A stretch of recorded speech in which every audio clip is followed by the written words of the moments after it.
Assalamualaikum warahmatullahi wabarakatuh. Good morning, good afternoon, and good evening. Pemirsa, bentuk soal yang muncul di preview atau di cuplikan video tadi adalah bentuk soal-soal yang berkaitan dengan past participles. Pertanyaannya adalah, kalau kemarin Anda kenal dengan bentuk ing yang disebut dengan present participle, pada video kali ini Anda akan mengenal bentuk lain dari kata kerja, yaitu past participle. Kalau istilah yang umum di anak-anak sekolahan atau di akademis, biasanya anak-anak menyebutnya dengan, atau pelajar menyebutnya dengan V3, verb bentuk ketiga, begitu maksudnya. Nah, apakah past participle ini mempunyai fungsi yang sama seperti halnya present participle kalau digunakan dalam kalimat? Mari kita ikuti beberapa video berikut ini. Seperti yang Anda lihat di layar, bahwa kedua kalimat ini menggunakan left dan thought. Artinya mereka menggunakan past participle. Pertanyaannya adalah, apakah past participle yang dipakai di sini sebagai adjective ataukah sebagai verb? Saya akan terangkan. Yang di atas dia berfungsi sebagai verb. Kenapa? Karena ada has di sini. Sedangkan yang di bawah juga berfungsi sebagai verb, tapi tidak didahului dengan has, have atau had, tetapi didahului dengan unsur to be. Dan kebetulan di kalimat ini menggunakan unsur to be were. Nah, secara makna yang di atas diterjemahkan atau dimaknai dengan arti aktif. Pak Pos telah meninggalkan, sepucuk surat. Sedangkan yang di bawah diterjemahkan pasif. Mata kuliah itu diajar oleh Profesor Smith. Nah, bentuk past participle yang seperti demikian dinyatakan sebagai past participle as verb atau past participle sebagai kata kerja. Baiklah pemirsa, supaya lebih mendalam lagi, coba Anda bandingkan kalimat yang saya blok merah dengan kalimat yang tidak saya blok merah. Silakan Anda fokus pada kata left di sini. Kata left di sini. Tahu kan perbedaannya? Betul. Has left. Di sini tidak ada unsur has, have, atau had. Sehingga kalau Anda menjumpai kalimat yang seperti ini, apalagi di dalamnya mengandung kata kerja atau verb di sini, maka pastikan bahwa left ini bukan lagi kata kerja seperti yang ada di kalimat di atas. Karena di sini tidak ada has, have, had-nya. Sebagai apa? That's good. Dia sebagai kata sifat atau adjective. Kita masuk ke kalimat kedua. Bandingkan yang saya blok merah dengan yang di bawahnya. Dua-duanya menggunakan bentuk past participle yang sama. Anda tahu bedanya? Mana yang kata kerja, mana yang bukan? Good. Yang kata kerja adalah were thought, karena ada unsur to be di sini. Sedangkan yang bawah, bandingkan. Apakah ini kata kerja? Tentu bukan. Apalagi di sini Anda menjumpai bentuk kata kerja yang diwakili oleh to be. Semakin meyakinkan Anda bahwa thought bukan sebagai verb atau kata kerja.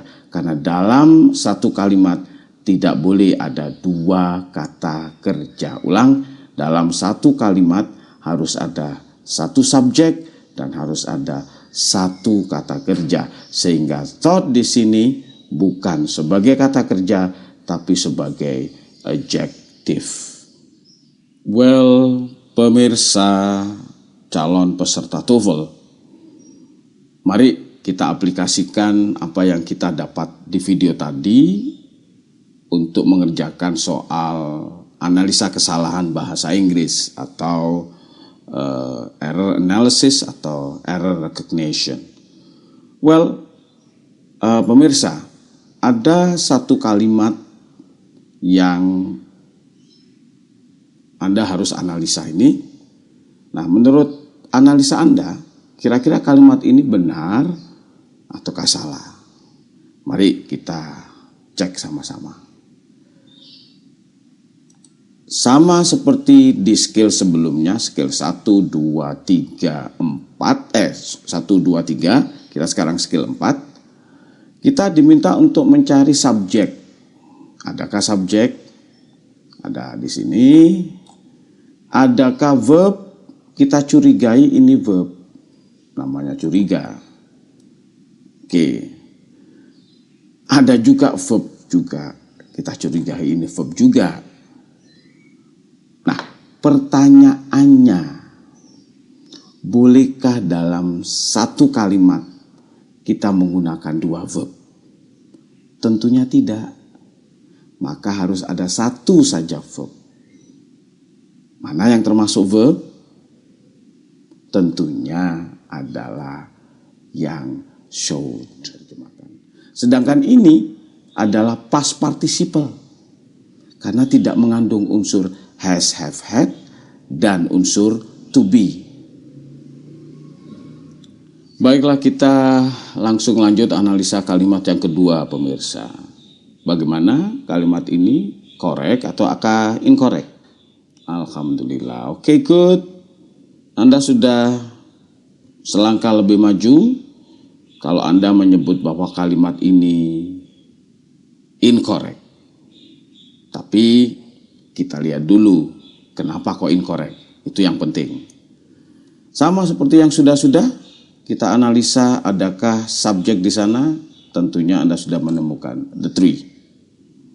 Kemudian adakah kata kerja di sana atau verb? Di sini ada was blown, ada was cut. Kok yakin sekali Anda bahwa dua-duanya kata kerja atau verb? Kan sudah diterangkan di video yang tadi. Begitu. Jika ada blown, ada was, ada cut, ada was, maka dua-duanya kata kerja. Satu kalimat tidak boleh dua kata kerja. So, benar Anda kalau kalimat ini Anda simpulkan incorrect. Well, pemirsa, tibalah saatnya kita aplikasikan pemahaman kita tentang present participle skill 3 dan past participle skill 4 untuk mengerjakan soal TOEFL. Nah, sebelum Anda kerjakan, ada info bahwa untuk soal TOEFL Structure and Written Expression, satu soal itu kurang lebih membutuhkan waktu atau durasinya adalah 37 detik. Nah, oleh karena itu, coba Anda kerjakan terlebih dahulu atau Anda pikir untuk menentukan mana jawabannya selama 37 detik. Setelah itu kita akan lakukan pembahasan. Mulai sekarang.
Baiklah, kita bahas soal yang pertama, pemirsa.